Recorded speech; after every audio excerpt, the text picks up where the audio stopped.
에서는 가장 높은 대통령이라고 할지라도 법이 허락하지 않는 일은 마음대로 할 수가 없습니다. 법이 나라를 다스리기 때문입니다. 그런데 법치국가에서 중요한 것은 이 법만이 아닙니다. 법만큼 중요한 것이 바로 이 법에 대한 해석입니다. 왜냐하면 이 법이라는 것은 일반화가 되어 있어서 법에 대한 올바른 해석이 없다면 우리 삶에 적용하는 게 아주 어렵기 때문입니다. 예를 들어 살인하지 말라라는 법이 있다면 먼저 살인이라는 것이 뭘 의미하는지, 뭘 정의하는지 해석이 먼저 있어야 합니다.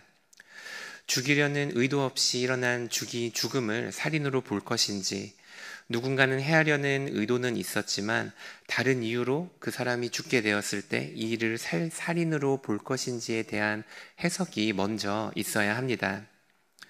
즉, 법의 해석이 있어야 우리 삶에도 그 법을 적용할 수가 있습니다. 그런데 이스라엘의 법도 마찬가지였습니다. 이스라엘의 법도 해석과 설명 없이는 적용하기가 어려운 일반화된 법이었기 때문입니다. 우리 함께 신명기 22장 1절에서 2절 말씀을 읽도록 하겠습니다.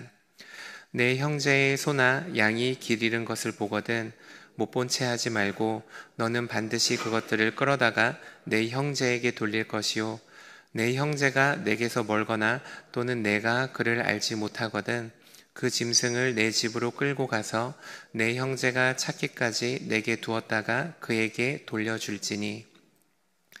하나님께서는 가나안에 들어가는 이스라엘에게 십계명과 함께 그 십계명의 해석을 함께 주십니다. 그리고 하나님께서는 8번째 계명으로 이스라엘에게 도둑질하지 말라고 말씀을 하셨습니다. 근데 우리가 이 8번째 계명만을 보면 그저 다른 사람의 소유를 훔치거나 강제적으로 빼앗은 일만이 이 8번째 계명에 어긋난다고 생각할 수 있습니다. 하지만 오늘 본문 말씀을 보면 하나님께서는 그저 남의 물건을 훔치는 일만이 도둑질하는 것이라고 말씀하시지 않는다는 것을 알 수 있습니다. 하나님께서는 다른 사람이 그 소유물을 잃었을 때 그 소유물을 우리가 보았음에도 불구하고 모른 척 하는 것도 남의 소유물을 훔친 일이라고 보십니다. 게다가 하나님은 나아가서 형제의 낙이나 소가 길에 넘어지는 것을 보고 그 어려운 일을 못 본 채 하는 것도, 못 본 채 하는 일도 남의 것을 훔치는 일이라고 오늘 본문에서 말씀을 하십니다. 하나님께서는 남의 것을 훔치지 않는 데서 그치지 말고 남의 소유물을 지키고 돌봐주는 데까지 나아가라고 우리에게 말씀을 주시는 것입니다. 남의 물건을 훔치지 않는 이 표면적인 행위가 중요한 것이 아니고 남의 물건까지도 배려하고 남의 물건까지도 고려하는 타인을 사랑하는 마음이 중요하다는 것을 이 계명을 통해서도 우리에게 분명히 알려주십니다. 하나님께서는 우리의 마음을 살피시는 분이십니다. 하나님께서는 우리가 표면적으로 다른 사람의 물건을 훔치지 않았다고, 우리에게 도적질하지 않았다고 말씀하시지 않습니다. 우리가 다른 사람을 도와줄 수 있는 충분한 여유가 있음에도 불구하고, 충분한 힘이 있음에도 불구하고 도움이 필요한 사람들의 손길을 못 본 척하고 외면할 때, 그때에도 우리는 도적질을 한 것과 마찬가지라고 말씀하십니다. 하나님께서는 우리가 다른 사람들을 도와주는 사람이 되기를 원하십니다. 하나님께서는 정말로 우리가 다른 사람을 사랑하기를 원하십니다. 말로만 사랑한다고 말하는 것이 아니라 우리가 가진 재물로, 우리가 가진 시간으로, 우리가 가진 수고로 다른 사람을 사랑하고 그 사랑을 증거하기를 원하십니다. 모든 계명의 본질은 하나님을 사랑하고 내 이웃을 내 몸과 같이 사랑하는 데 있습니다. 그렇다면 우리는 정말로 우리가 가지고 있는 이 삶의 기준과 행동의 기준들을 성경이 말하고 있는 바로 되돌려야 합니다. 우리 주변에 마음이 어려운 사람들, 그리고 혹시 도움이 필요한 사람들이 있지 않으십니까? 혹시나 우리가 여러 가지 이유로 그들의 도움과 필요를 외면하고 있지는 않은지 돌이켜 보아야 합니다. 우리가 바쁘다는 핑계로 나도 내가 해야 할 일이 있고 나도 돈을 써야 할 때가 있다는 여러 가지 이유로 누군가의 요청을 혹시 무시하고 계시지는 않습니까? 하나님께서는 우리가 도와줄 힘이 있으면서, 그리고 도와줄 여유가 있으면서 타인의 아픔과 타인의 요구를 못 본 척하는 사람들에게 이 8번째 계명을 기억하라고 말씀하십니다. 예수님께서는 이 세상의 마지막 날에 심판이 있을 때 모든 민족을 두 편으로 나눈다고 말씀하셨습니다. 그리고 오른편에 있는 사람들에게는 내가 줄일 때 너희가 먹을 것을 주었고, 내가 목마를 때에 마시게 하였고, 내가 나그네 되었을 때 영접하였고, 내가 헐벗었을 때에 옷을 입혔고, 내가 병들었을 때에 돌보았고, 옥에 갇혔을 때 와서 돌보아 주었다고 칭찬을 하셨습니다. 그때 하실 것입니다. 그때 오른편에 있는 사람들이 주님께 우리가 언제 이런 일을 하였냐고 물을 것입니다. 그러면 예수님께서는 그들에게 이렇게 대답해 주실 것입니다. 내가 진실로 너희에게 이르노니 너희가 여기 지극히 작은 자 하나에게 한 것이 곧 내게 한 것이니라. 우리 가운데 누가 목마른 예수님께 시원한 물 한 그릇을 대접하시겠습니까? 또 우리 가운데 누가 지금 굶주리고 헐벗은 예수님께 음식 한 그릇을 드리시겠습니까? 항상 우리 주변을 돌아보고 우리 주변에서 도움을 구하는, 자비를 필요로 하는 사람들을 주목하시기를 바랍니다. 도움을 구하러, 또 자비를 구하러 오는 우리 교회를 찾아오는 그 모든 영혼들을 사랑하는 마음으로 대접하고 또 섬기시는 우리 귀한 성도님들 되시기를 축복합니다.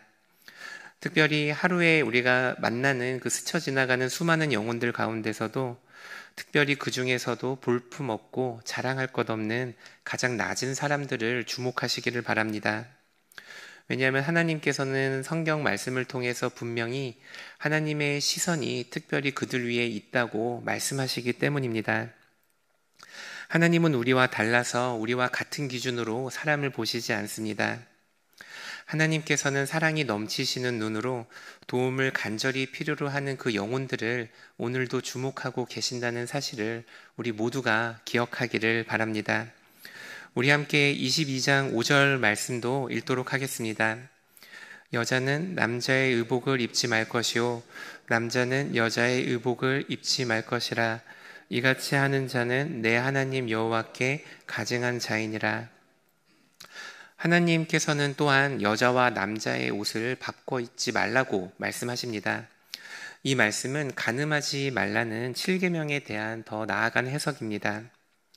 이 간음하지 말라는 계명도 표면적인 간음만을 말하지 않습니다. 결혼 외의 모든 성적인 관계가 간음에 해당하지만 하나님은 이 의미를 내면의 관계까지로 확장시킵니다. 성별이 다른 옷을 입는다는 것은 당시 고대 근동 사회에서 종종 있었던 관습이라고 합니다. 그런데 이 관습은 그저 옷을 갈아입는 데서 그치는 게 아니었고 때로는 동성애와 깊은 관련이 있었다고 합니다. 우리가 사실 이 성별이 다른 옷을 입는 것만을 간음이라고 보기는 어렵습니다. 하지만 하나님은 옷을 바꿔 입는 이 행위조차도 하지 말라고 말씀을 하십니다. 왜냐하면 이 옷을 바꿔 입는 일이 결국에는 동성애로 이어지고 간음이 되기 때문입니다. 결혼 외의 성적인 관계뿐만이 아니라 우리가 이성을 보고 음욕을 품는 일도 간음에 해당한다고 성경이 분명히 말한다는 사실을 우리가 기억해야 합니다.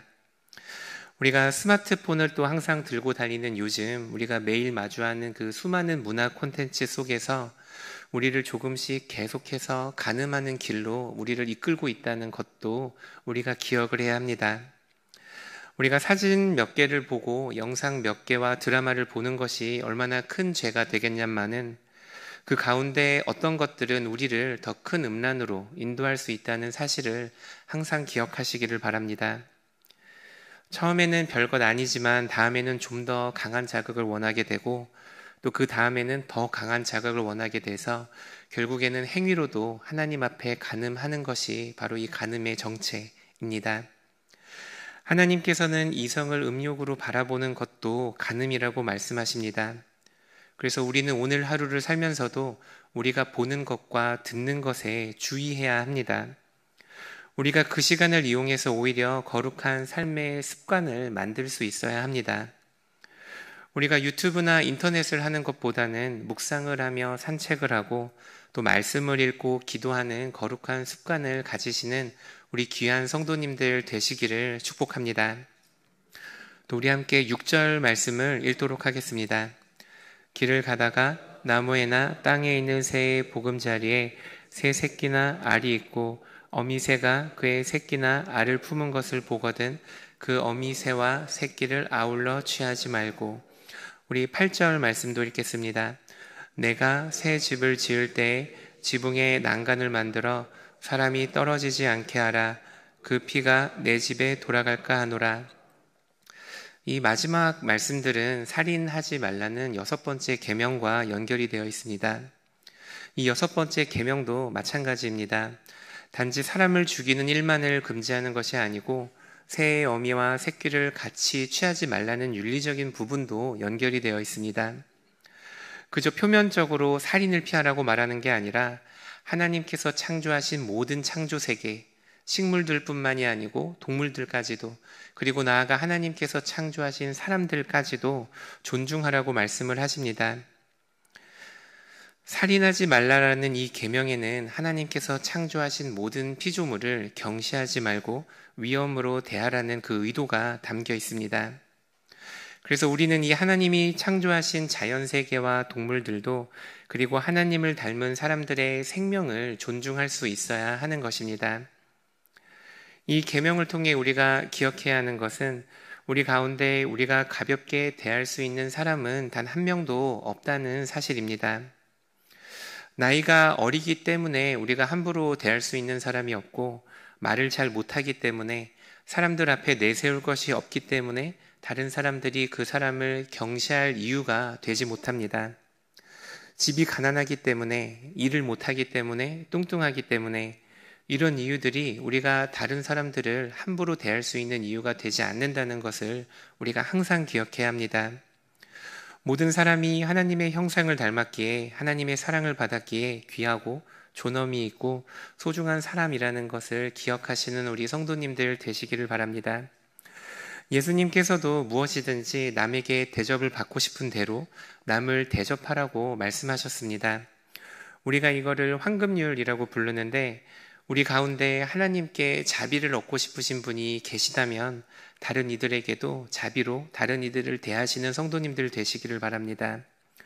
또 하나님께서 우리를 사랑과 인내로 대하시기를 원하신다면 다른 이들에게도 사랑과 인내로 대하시는 우리 귀한 성도님들 되시기를 바랍니다.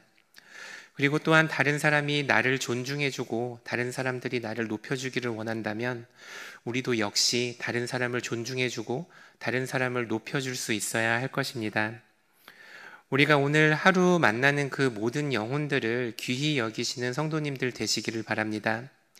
그리고 그 스쳐 지나가는 영혼들을 위해 기도하고 또 복음을 전하는 일이 그 영혼을 위한 가장 귀한 일임을 기억하시기를 바랍니다. 그들의 삶의 가장 중요한 일은 예수님을 영접하고 영원한 하나님이 주시는 상급을 누리는 일임을 기억하는 우리 모두가 될 수 있기를 바랍니다. 우리 주기도문으로 마치겠습니다. 하늘에 계신 우리 아버지, 아버지의 이름을 거룩하게 하시며 아버지의 나라가 오게 하시며 아버지의 뜻이 하늘에서와 같이 땅에서도 이루어지게 하소서. 오늘 우리에게 일용할 양식을 주시고 우리가 우리에게 잘못한 사람을 용서하여 준 것 같이 우리 죄를 용서하여 주시고 우리를 시험에 빠지지 않게 하시고 악에서 구하소서. 나라와 권능과 영광이 영원히 아버지의 것입니다. 아멘.